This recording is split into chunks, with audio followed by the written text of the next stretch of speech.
ಕೊಲೆ ಕೇಸಿನಲ್ಲಿ ಅಪರಾಧಿಯಾಗಿದ್ದ ವಿನಯ್ ಕುಲಕರ್ಣಿಗೆ ಜೀವನ ಪರ್ಯಂತ ಜೈಲಲ್ಲೇ ಕಳೆಯೋ ಶಿಕ್ಷೆಯಾಗಿದೆ. 16 ಅಪರಾಧಿಗಳಿಗೆ ಜೀವಾವಧಿ ಶಿಕ್ಷೆಯಾಗಿದ್ದು, ಓರ್ವ ಅಪರಾಧಿಗೆ 7 ವರ್ಷ ಶಿಕ್ಷೆಯನ್ನು ನೀಡಲಾಗಿದೆ.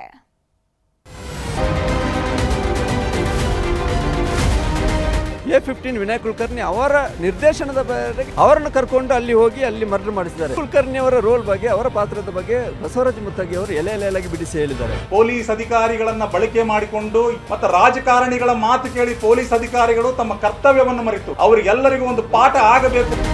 ಧಾರವಾಡ ಜಿಲ್ಲಾ ಪಂಚಾಯಿತಿ ಸದಸ್ಯನಾಗಿದ್ದ ಯೋಗೇಶ್ ಗೌಡರ್ ಹತ್ಯೆ ಪ್ರಕರಣದ ಕೇಸ್ನಲ್ಲಿ ಕಾಂಗ್ರೆಸ್ ಶಾಸಕ ವಿನಯ್ ಕುಲಕರ್ಣಿಗೆ ಜೀವಾವಧಿ ಶಿಕ್ಷೆಯಾಗಿದೆ.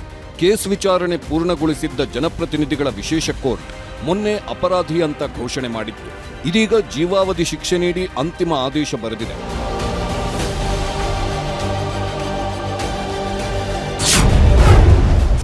ಯೋಗೇಶ್ ಗೌಡ ಕೊಲೆಗಾಗಿ ಕ್ರಿಮಿನಲ್ ಒಳಸಂಚು ಮಾಡಿರುವ ಆರೋಪ ಸಾಬೀತಾಗಿತ್ತು. ಐಪಿಸಿ 120B ಅಡಿಯಲ್ಲಿ ದೋಷಿ ಎಂದು ಕೋರ್ಟ್ ತೀರ್ಪು ನೀಡಿತ್ತು. ಅಷ್ಟೇ ಅಲ್ಲ, ಐಪಿಸಿ 302, 201, 148, 149 ಸೆಕ್ಷನ್ಗಳಡಿ ಕೂಡ ವಿನಯ್ ಕುಲಕರ್ಣಿ ದೋಷಿಯಾಗಿದ್ದರು. ಇದೀಗ ಜೀವಾವಧಿ ಶಿಕ್ಷೆಯ ತೀರ್ಪು ಹೊರಬಿದ್ದಿದೆ. ವಿನಯ್ ಕುಲಕರ್ಣಿ ಸೇರಿ 16 ಅಪರಾಧಿಗಳಿಗೆ ಜೀವಾವಧಿ ಶಿಕ್ಷೆ ವಿಧಿಸಲಾಗಿದೆ. 19ನೇ ಆರೋಪಿ ಚೆನ್ನಕೇಶವ್ಗೆ 7 ವರ್ಷ ಜೈಲು ಶಿಕ್ಷೆಯಾಗಿದೆ. ದಂಡದ ಮೊತ್ತವಾಗಿ 16 ಲಕ್ಷ ಹಣ ಹೇರಿದ್ದು, ಈ ಹಣವನ್ನ ಯೋಗೇಶ್ ಗೌಡರ ಮಕ್ಕಳಿಗೆ ಪರಿಹಾರವಾಗಿ ನೀಡಲು ಸೂಚನೆ ನೀಡಲಾಗಿದೆ. ಯೋಗೇಶ್ ಗೌಡರ ಮಕ್ಕಳ ಶಿಕ್ಷಣಕ್ಕಾಗಿ ಪರಿಹಾರ ಹಣ ನೀಡುವಂತೆ ಆದೇಶಿಸಲಾಗಿದೆ. ಈ ತೀರ್ಪನ್ನ ಯೋಗೇಶ್ ಗೌಡರ್ ಕುಟುಂಬ ಸ್ವಾಗತಿಸಿದೆ. ಶಿಕ್ಷೆ ನ್ಯಾಯಾಲಯ ಕೊಟ್ಟಿದ್ದ ನಾವು ಫೈನಲ್ ಸರ್, ನ್ಯಾಯಾಧೀಶರೇನು ತೀರ್ಪು ತಗೋತಾರ ನಾವು ಅದಕ್ಕೆ ತಲೆಬಾಗ್ತೀನಿ. ಅದಕ್ಕೇನು ಸಾಕಷ್ಟು ಜನ ನೋವು ಪಟ್ಟಿದ್ರು. ಇವತ್ತು ಕ್ಷೇತ್ರ ಜನ ಏನು ಖುಷಿ ಪಡ್ತಾರೆ, ಅದು ಖುಷಿ, ನನಗೂ ಸಂತೋಷ. ಆದ್ರೆ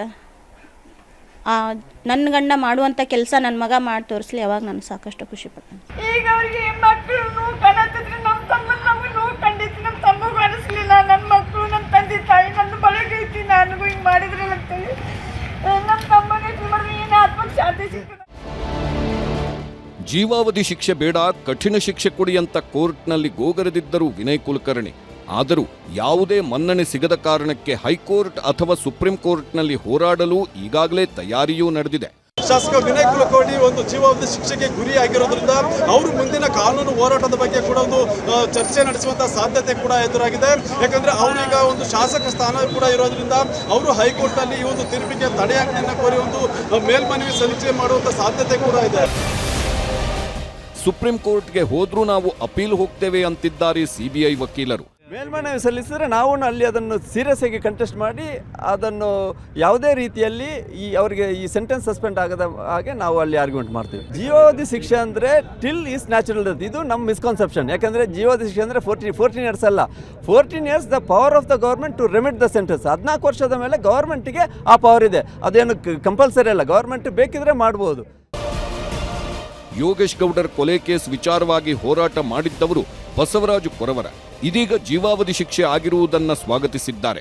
ಸಂಬಂಧಪಟ್ಟಂತ ತಪ್ಪಿತಸ್ಥ ಆರೋಪಿತರನ್ನ ತೆಗೆದುಕೊಂಡು ಬಂದು ನ್ಯಾಯಾಲಯದಲ್ಲಿ ನಿಲ್ಲಿಸಿ ಅದನ್ನು ಸಮಗ್ರವಾದಂತಹ ಒಂದು ವಿಚಾರಣೆ ನ್ಯಾಯಾಲಯದಲ್ಲಿ ನಡೆದು ಸಿಬಿಐ ವಕೀಲರು ಚೆನ್ನಾಗಿ ಅದನ್ನ ಕೋರ್ಟ್ ಅಲ್ಲಿ ಮಂಡಿಸಿದ ಮೇಲೆ ಸಾಕ್ಷ್ಯಾಧಾರಗಳನ್ನು ಪರಿಗಣಿಸಿ ಇವತ್ತು ನ್ಯಾಯಾಲಯ ಐತಿಹಾಸಿಕ ತೀರ್ಪನ್ನು ನೀಡಿದೆ. ಸೊ ಹಾಗಾಗಿ ನನಗೆ ಬಹಳ ಹೆಮ್ಮೆ ಅನಿಸ್ತಾ ಇದೆ, ಇಂತಹ ಒಂದು ಹೋರಾಟದಲ್ಲಿ ನಾನು ಪಾಲ್ಗೊಂಡಿದ್ದೇನೆ. ವಿನಯ್ ಕುಲಕರ್ಣಿ ಶಾಸಕ ಸ್ಥಾನ ರದ್ದು, ತಿಂಗಳೊಳಗೆ ತಡೆಯಾಜ್ಞೆ ತರದಿದ್ದರೆ ಶಾಶ್ವತ ರದ್ದು. ಜೀವಾವಧಿ ಶಿಕ್ಷೆಗೆ ಗುರಿಯಾದ ಕಾರಣಕ್ಕೆ ವಿನಯ್ ಕುಲಕರ್ಣಿ ಶಾಸಕ ಸ್ಥಾನ ರದ್ದಾಗಿದೆ. ಶಾಸಕ ಸ್ಥಾನ ಉಳಿಸಿಕೊಳ್ಳಲು ಹೈಕೋರ್ಟ್ ಅಥವಾ ಸುಪ್ರೀಂ ಕೋರ್ಟ್ ಮೊರೆ ಹೋಗಲಿದ್ದಾರೆ.